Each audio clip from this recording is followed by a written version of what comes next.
Tweeting out saying Ted Cruz saying gays should not be executed and arrested for being gay seems to be too woke for part of his base. So that was the initial tweet. Here's a reply saying woke Ted Cruz from Philip Oliver Hull's alpha male. Okay, you gotta question how many of these accounts are even real people. Who would call themselves alpha male?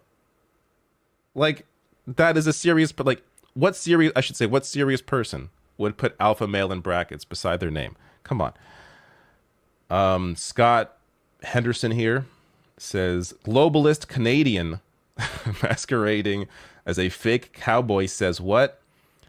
I bet you utilize the woke terms of minor attracted people and younger attracted persons behind closed doors.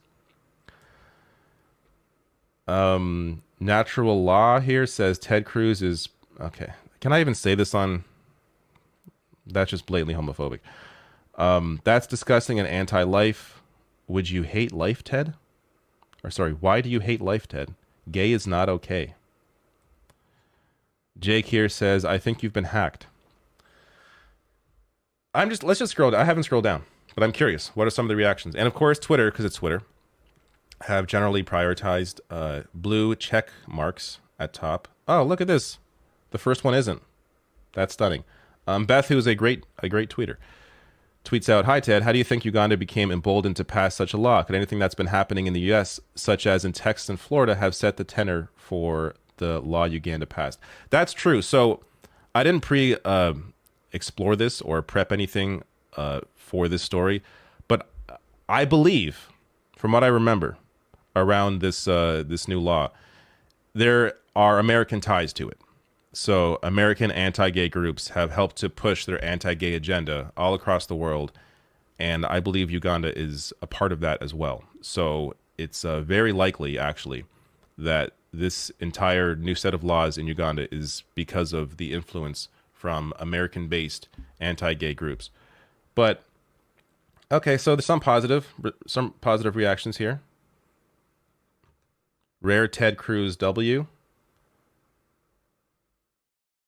On this, we can agree. Some of the comments are wild.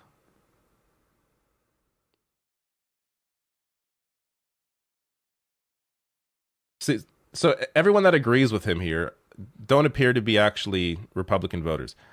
Going again to why did he do this? But it's just to see any opposition to the idea that, I don't know, maybe people should not be executed for loving who they love. It shows you the sad state of at least some of the conservative base. But I would be curious to see, people on the street, have a reporter go out and ask just random voters at a Trump rally, for example, or a DeSantis rally. Ask them their thoughts on Uganda's new law. I'm just curious what their initial reaction would be to that. Because they have to wrestle with two things. Are they that despicable of an individual to support something that grotesque? Combined with, or I should say, does their bigotry, is their bigotry more important than any shred of humanity they may have within them?